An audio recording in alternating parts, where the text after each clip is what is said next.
नमस्कार, आप देख रहे हैं दैनिक जनता। छत्तीसगढ़ में पहली बार तहसीलदार और नायब तहसीलदार मिलकर अब सड़क की लड़ाई पर उतर गए।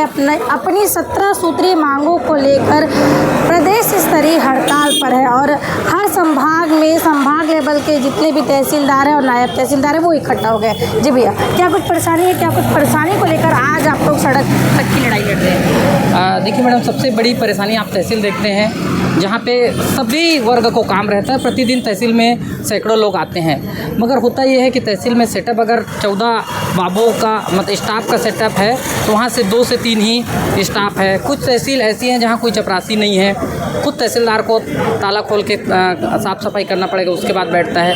आप अलग अलग प्रकार के एग्री स्टेक हो गया, धान खरीदी हो गया, चुनाव का कार्य हुआ, हमारे डेली के जो नामांतरण बंटवारा सीमांकन इसके कार्य हो गए, न्यायालय के मुहैया के काम हुए और अन्य प्रकार के जो भी आए, चाहे लॉ एंड ऑर्डर हो या प्रोटोकॉल हो, सारे प्रकार के काम करने होते हैं और अनेक प्रकार की जानकारियाँ बनानी होती है। लेकिन बाबू होता है सिर्फ 1 या 2 और नकल भी देना रहता है, तो वही बाबू जो है प्रकरण भी लेता है, वही नकल भी देगा और तो और आय जाति कौन बनाएगा।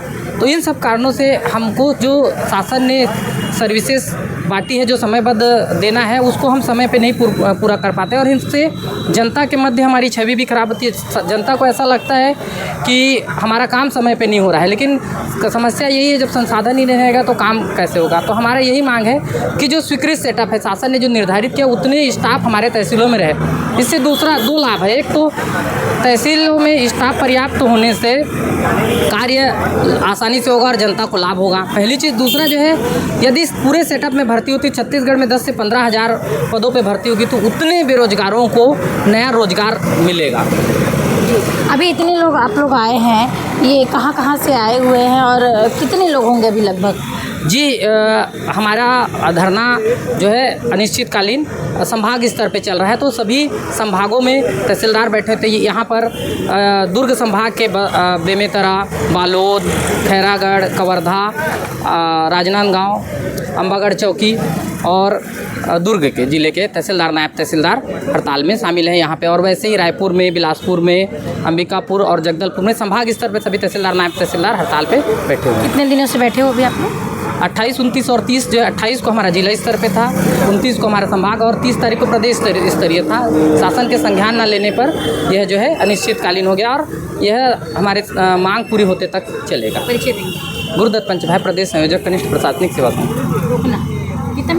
जी भैया, क्या कुछ मुख्य मांगे हैं आप लोग? जैसा कि आपने बताया, आप देख रहे हैं कि संसाधन नहीं तो काम नहीं के नारे पे हम हड़ताल पे हैं। संसाधन तो मुख्य मुद्दा है ही, साथ ही इसके अलावा आपको अवगत होना चाहेंगे कि अविभाजित जब मध्य प्रदेश था उस समय से कुल रिक्तियों का 50% सीधी भर्ती से लेने का था और 50% प्रमोशन से लेने का था। पिछले पूर्ववर्ती सरकार में वर्ष 2020 में पदोन्नति से भरे जाने वाले पद में 10% की कटौती कर दी गई, जिससे हम प्रमोशन से वंचित हो रहे हैं। 10% में इस साल देखा जाए तो लगभग 49 से 50 पद हमारे कट गए। तो हमारी मांग है कि पूर्व व्यवस्था के अनुसार उसको 50-50 बहाल किया जाए ताकि हमारे साथी समय पे प्रमोशन पा सकें। हमारे नायब तहसीलदार साथी राजपत्रित नहीं है, राजपत्रित अधिकारी घोषित किया जाए। ग्रेड पे हमारा भी मुख्य मुद्दे हैं। आप देखते हैं निर्वाचन में हम काम करते हैं, कहीं धरना आंदोलन होता है, समन्वय का काम करते हैं सारे विभागों से। ऐसे में हमारे अधिकारियों का वेतनमान यदि कम रहेगा और हम समन्वय स्थापित कैसे करेंगे?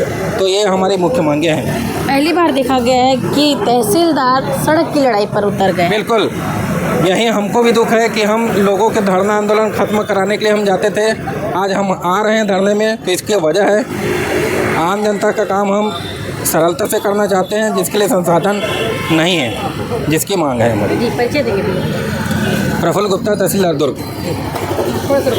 हाँ भैया, पहले तो परिचय देंगे आपका और बताएंगे कि कितने दिन आप लोग इस धरने पर बैठेंगे। मेरा परिचय भूपेंद्र कुमार नेताम, अतिरिक्त तहसीलदार खैरागढ़। और हम ये जो अभी धरना प्रदर्शन में है वो अनिश्चितकालीन रहेगा जब तक कि शासन जनता की सेवा करने के लिए हमने जो मांग रखा है कि हमें संसाधन की आवश्यकता है। बिना संसाधन के काम में कठिनाई आ रही है। शासन प्रशासन से कुछ अपील करना चाहेंगे? शासन से यही अपील रही कि हमारी जो 17 सूत्रीय मांगे हैं उस पर विचार किया जाए और उसे जल्द पूरा करें, फिर अनिश्चितकालीन हड़ताल से वापस आने की। किस तरीके से देखते हैं भैया इस हड़ताल को? आप लोग पहली बार सड़क की लड़ाई पर उतर रहे हैं। जी, ये तो मजबूरीवश हमें उतरना पड़ा है, अन्यथा हमारे सभी साथी तहसीलदार, नायब तहसीलदार, आम जनता या अन्य धरना स्थलों पर जाके हम लोगों को समझाते हैं और धरना समाप्त कराते हैं। आज हमें मजबूरीवश धरना स्थल पर आना पड़ रहा है। उसका महत्वपूर्ण कारण ये है कि जिस साधन संसाधन से हम काम करना चाहते हैं, किसी भी कार्यालय हो, किसी भी आप चाहे घर परिवार हो, आपके पास अगर कोई व्यक्ति ना हो किसी कार्य को करने वाला, तो आप अकेले उस कार्य को उस गति से और उस समय में पूरा नहीं कर सकते। हमारे पास संसाधनों की इतनी कमी है कि हम आम जनता के कार्य को निष्पादन करने में बड़ी कठिनाई महसूस कर रहे हैं। और लोग जब हमारे पास आते हैं और हमें बार बार कहते हैं कि मेरा काम समय पे नहीं हुआ, मेरा ये काम नहीं हुआ, मेरा आय जाति नहीं बना, मेरा निवास नहीं बना, तो ये बहुत ही हमारे लिए बड़ी दुविधा और बड़ी विचित्र स्थिति हो गई है। और ऐसा नहीं कि हम आज पहली बार शासन को अवगत कराएं, इसके पूर्व भी हमने पिछले वर्ष से उसके पहले से भी हम अवगत करा रहे हैं कि हमारे पास संसाधनों की बड़ी भारी कमी है। तो ये कब कर दिया जाए, ताकि आखिर में हम किसके लिए कार्य कर रहे हैं? हम आम जनता के लिए काम कर रहे हैं। तो जब हम काम करने वाले के पास वो हाथ नहीं रहेंगे, वो साधन नहीं रहेगा, तो जनता को हम सुविधा कहाँ से देंगे?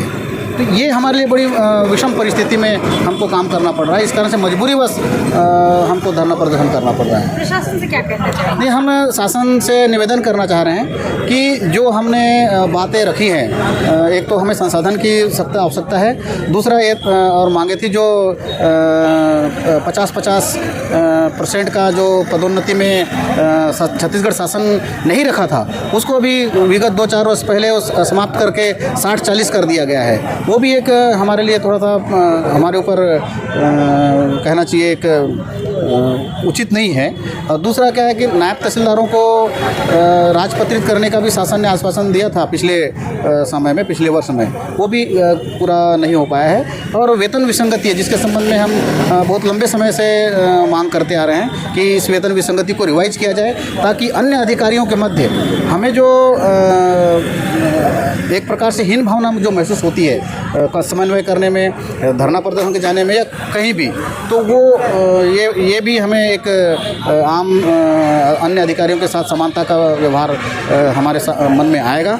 ये हम निवेदन करते हैं। नीलकंठ जनबंधु, तहसीलदार राजनांदगांव, जिला अध्यक्ष। अच्छा भैया, 17 सूत्रीय मांगे आप लोगों ने रखी है, यदि ये धरना प्रदर्शन के बाद भी शासन प्रशासन नहीं सुनता है तो आप लोग क्या करेंगे? नहीं, जब तक से हमारे मांगों पर सहानुभूतिपूर्वक चर्चा न किया जाए, मांग ना माना जाए, तब तक तो हम लोग अनिश्चितकालीन हड़ताल पर रहेंगे। ये हमारी प्रांत के द्वारा एक निर्णय लिया गया है, जिसमें पूरे छत्तीसगढ़ के 33 जिले के जिलाध्यक्ष बैठ के सामूहिक रूप से निर्णय लिया गया है। जब तक से मांग पूरी नहीं होती है, तब तक से हम लोग अनिश्चितकालीन हड़ताल पर रहेंगे। विजय कुमार साहू, नायब तहसीलदार, नारायणपुर। आपने देखा कि वही तहसीलदार हैं ये लोग, जो कि लोगों की समस्याओं को सुनते हैं। जब भी कोई परेशानी होती है, अगर लोग धरना देते हैं तो ज्ञापन लेने का काम, धरना सुलझाने का काम, उन्हें समझाने का काम यही करते हैं। लेकिन अब इन्हें खुद ही धरने पर बैठना पड़ गया। जब ये किस तरीके से देखते हैं कि आप लोग को खुद सड़क की लड़ाई लड़नी पड़ रही है? मैं राजस्व पटवारी संघ जिला शाखा दुर्ग का सदस्य हूँ, और हम लोग आज हमारे तहसीलदार साहब लोग जो बैठे हैं उनके समर्थन में आए हैं। एक्चुअल में ये जो लड़ाई सड़क की हो रही है, वो हम अपने लिए नहीं, जनता के लिए लड़ रहे हैं। आज अगर संसाधन होगा तो हम उतने अच्छे से काम कर पाएंगे और अपना परफॉर्मेंस दिखा पाएंगे। एक्चुअल में राजस्व विभाग, चाहे हमारे अधिकारी हो चाहे मैदानी कर्मचारी हो, वो पूरे ईमानदारी से और बहुत मेहनत से काम करते हैं, लेकिन उनको संसाधन नहीं मिलता, और संसाधन की कमी के कारण वो कार्य नहीं कर पाते हैं जिसके जनता परेशानी का सामना करना पड़ता है। इसलिए हमारा जो राजस्व पटवारी संघ जिला शाखा दुर्ग है, संसाधन की मांग जो कनिष्ठ प्रशासनिक संघ कर रहे हैं उसके साथ बिल्कुल समर्थन में है। परिचय देंगे? मैं स्वदेश गुप्ता, जिला सचिव, राजस्व पटवारी संघ। अच्छा भैया, कितने दिन चलेगा लग रहा है? आप लोग कितने दिन तक यहाँ बैठेंगे? जी मैडम, हम लोग राजस्व पटवारी संघ समर्थन करने आए, नैतिक समर्थन करने आए, और प्रांत की ओर से जब हमको निर्देश मिलेगा तो हम इनके साथ और भी आगे साथ दे पाएंगे। कहाँ से आए हैं? तहसील पाटन, जिला दुर्ग से ही है। मुख्य समस्या क्या लग रही है? संसाधन की कमी? मैडम, जहाँ तक है तहसीलदारों की 17 सूत्री मांग रखी गई है, इनमें कुछ इनके प्रमोशन संबंधित है, कुछ संसाधन संबंधित है। हमने सभी मांगों पर नैतिक समर्थन दिया है। मूल मुद्दा हमारा भी रहा है संसाधन की समस्या जो देखी गई है, हमारे साथ भी है समस्या, अधिकारियों के साथ भी वही सेम समस्या है। तो हमें लगता है कि जो मांगे गई है वो लगभग सरकार को सुननी चाहिए और जितना संभव हो सके उनके मदद करनी चाहिए। परिचय देना। विनय कुमार शर्मा, तहसील अध्यक्ष जिला तहसील पाटन। तो ये तहसीलदार और नायब तहसीलदार है जो प्रदेश स्तरीय हड़ताल पर बैठे, धरना प्रदर्शन पर बैठे और दुर्ग जिले में ये बैठे हुए थे। यहाँ पर दुर्ग संभाग के जितने भी तहसीलदार और नायब तहसीलदार है वो बैठे और उनका कहना है कि जो 17 सूत्रीय मांगे उन्होंने रखी है सरकार के सामने वो जल्द से जल्द पूरी होनी चाहिए। यदि इनकी मांगे पूरी नहीं की गई तो अनिश्चितकालीन ये हड़ताल है और आगे भी जारी रहेगा, ऐसा इनका कहना। अब देखना ये होगा कि शासन प्रशासन कब तक इनकी बातों को सुनता है, क्योंकि यही वो लोग हैं जो विभिन्न प्रकार के जो धरना प्रदर्शन होते हैं उसे सुलझाने का काम करते हैं, लगभग लोगों की समस्याओं को सुनने का काम करते हैं। पब्लिक से जुड़े हर मैटर पर इनका ध्यान होता है, पब्लिक से जुड़े हर काम इनसे जुड़े हुए होते हैं। तो क्या कुछ इनकी समस्या का समाधान कब तक होता है ये। धन्यवाद। आप देख रहे हैं दैनिक चिंतक। आगे की अपडेट के लिए बने रहें हमारे साथ। हमारे चैनल को लाइक, सब्सक्राइब और शेयर करना ना भूलें।